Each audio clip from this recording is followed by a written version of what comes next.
So one we haven't talked about yet is Wee Gillis. Now, I know you really like Wee Gillis, Leigh, so what are your thoughts on Wee?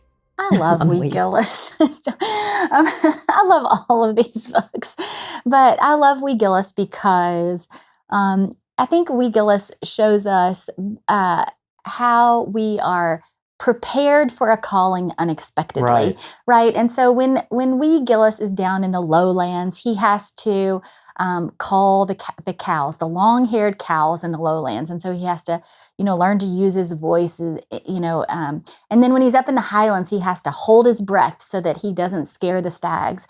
And so, each of these incidents are, sort of interesting, and you may not think that they would be significant, but then when he has the opportunity to play the bagpipes, it's a calling, and he has a special opportunity and a special purpose and a special vocation that he has been prepared to in both the lowlands and the highlands. Without him realizing it. And I just love that idea, and I love that idea for students, just to take advantage of your every opportunity, because you don't know how you're going to be called, and you don't know when you're being prepared and for what you're being prepared. And so you have to use every moment of your life and every bit of preparation in anticipation of something great, right? And so I love this story, how it points out just exactly that. And he's getting a broad education. That's right. He gets a broad education. He gets to the highlands and the lowlands. And he finds his spot in the middle. That's his spot in the middle, where he's making use of all the things that he's learned. That's right. Right. He couldn't have anticipated that. He couldn't have trained for that. He just had that by experience and by, like you say, broad education, and which led him to being a bagpipe player. That's right. That's right. Perfectly used. Well, and I think that's a really helpful concept, because so often it's good for students, for kids to have goals and dreams and who they want to be, and they should work towards them. And so I don't want to sound like I'm saying that they shouldn't, but sometimes what happens to you in life just happens based on how you've been trained, and suddenly something that maybe you weren't as interested in, all of a sudden becomes the thing that has prepared you for where you are. I mean, I've experienced that in my own life, and so I think it's a great way to introduce the concept of what you're being prepared for, maybe something you've never thought of. That's right. Yeah. That's right. And just to be open. Right. And just to be open. to God's guiding your life. Yeah. And just anticipating that. I mean, I always think that callings are visible in retrospect, right? Like you said, right. you don't know what's ahead of you, but Yeah. God's using your work right now in anticipation of something. And that's what it is to have faith, right? And so just use your time and your preparation and your education, and use every experience in preparation for that. Gollum's Ring. Wilburn, Charlotte. Paddington. Oh, hey there. I'm just listing off things that are precious. Speaking of, we know your time is precious, and we're so thankful that you're spending it here with us on Novel Thoughts. If you enjoy this episode and want to see more episodes like it, let us know by liking, commenting, and sharing this video with those who are precious in your life. Thanks for being here. Now let's get back to the episode.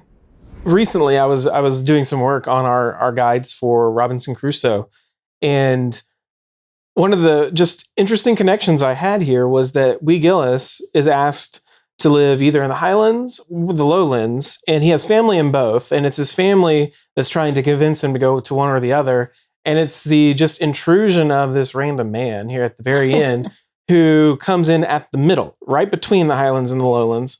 And there's a connection there to a later book that they may study, Robinson Crusoe, where at the beginning, Robinson Crusoe's father tells him, you need to go for the middle station in life. You don't need to go for the high station or the low state. You don't want to be poverty stricken, but you also don't want to be so ambitious that you may run the risk of being poverty. You need to stick with the middle station, where you just do your work and you do it well. And they're different concepts. They're not quite exactly the same thing, but it's just that middle station in life is a good thing. It's a fine thing. Like Middle Earth. Like Middle Earth, that's right. Y'all have skipped all around the table and ignored the very first book that we do in second grade. That's right. The first shall be last. I mean, Johnny Appleseed, everybody knows the story. Maybe a second grader hasn't heard of Johnny Appleseed, but I think this is a beautiful retelling of the story of Johnny Appleseed. And I love that in second grade, we are spending, and I think we'll see more of that in the second semester, but we do spend quite a bit of time on American history. just the introduction to American history. And I just think this takes you to pioneer times. I love these illustrations because they are, you can see the canvas that the paintings have been drawn on. And so it's beautiful. The whole thing is poetry. This is a poem, the entire book. And it's like, it reminds me of Jan Brett. It's not, it's Kathy Jacobson actually did the paintings, but because it has the little stories in the side, I love that too. And I love the theme of it because this is a very, he is running around all these pioneer towns planting apple trees. And he says, and I don't know where it is in here, I'm just going to read it because I wrote it down because I thought it was so good. He said his apples, sharp and sweet, would make the country strong.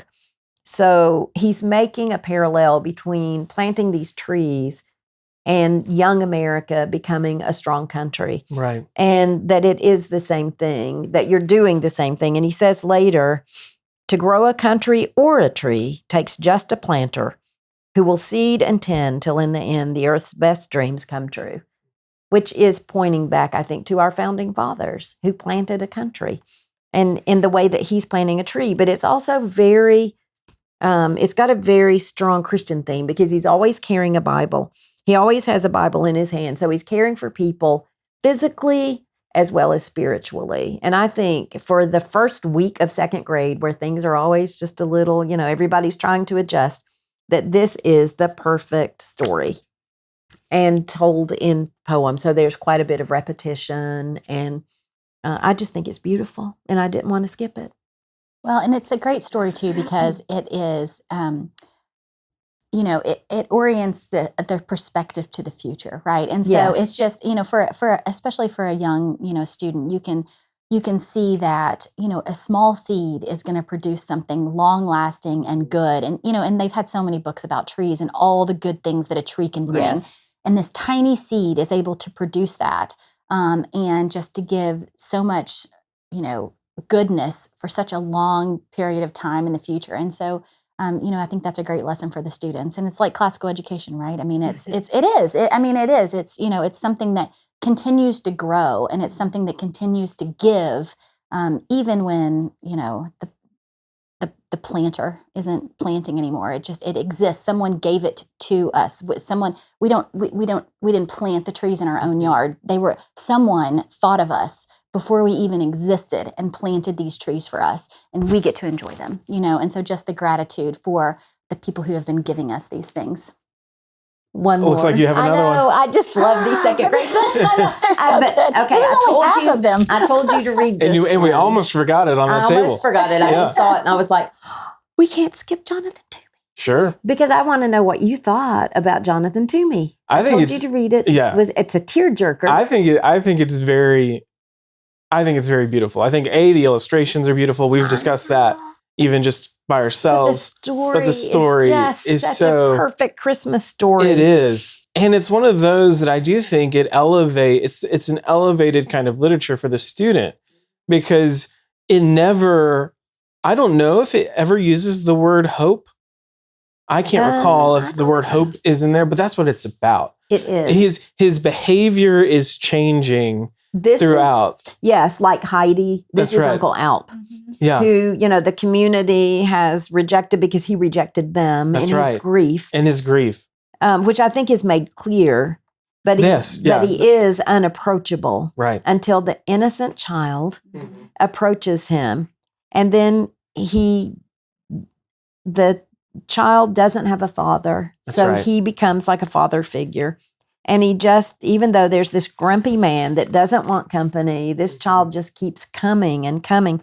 And I love when, so he's remaking a nativity set that the mother has commissioned him to do. He's a woodworker. And as he's working, the child is coming to get and continues to give his opinion. That's right. You're about not what doing he's it correctly. doing. Yeah. Right. And he says, the man says, Mr. Tumi says, sheep are sheep. They cannot look happy. And And the little boy says, mine did. They knew they were with the baby Jesus, so they were happy. And then the guy said, he comes back another day and he's working on a cow and he says, cows are cows. They cannot look proud. And the little boy says, my cow did. It knew that baby Jesus chose to be born into a barn, so it was proud. And then the final thing is the angel. And he says, my angel looked like one of God's most important angels because it was sent to baby Jesus. And I just, the whole time, this little boy is just innocently trying to get this nativity remade that he's lost.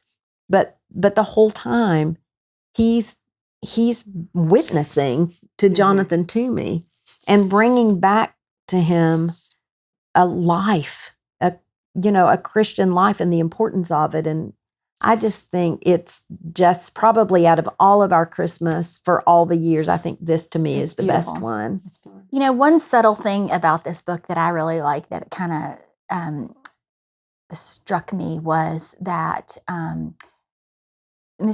that Jonathan Tumi every night ate the gifts that the mother ate the gifts of the mother. And so I think that's a very subtle point, but I do think that that's really important in this book is that Jonathan Tumi was able to change because he was able to receive gifts, right? And so part of the fact that, she would bring him molasses cookies and she would bring him bread and whatever, and then he enjoyed them and he received those gifts. I mean, we always talk about goodness being serving others, but also the ability to receive a gift well is a really important thing. And so I think that's just a really small detail that I think is important to point out to children is that, the ability to receive a gift, right? And that's what we all are doing at Christmas and at Easter is, we have to be open to that gift that's coming to us. Right. And that is something that I think that small detail points out. And that in itself, that mother giving him those gifts and that little boy's attention then brings him back in full with his community, which is exactly what happens in Heidi. Mm-hmm.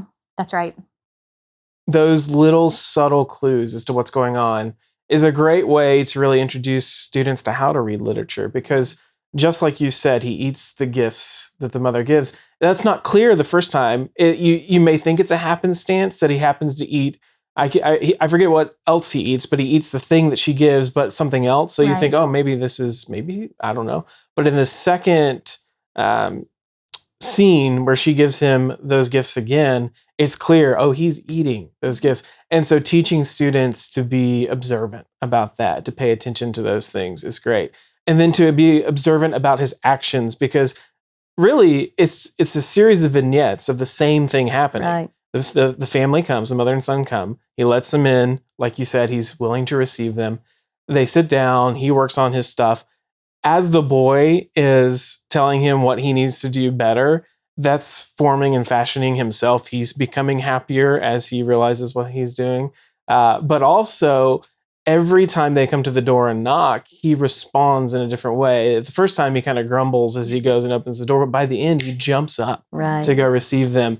And so just all of these little details. Nowhere, I think, does Susan, the author, say like, oh, he's happy to see it. She may say that at some point, but she's not giving that away. She's writing it as a story, and the actions of the character and the details help you see that. And I think that's perfect for students now because, like we said at the beginning, these are the next level of literature, and they're getting that. They're able to see that. Yes.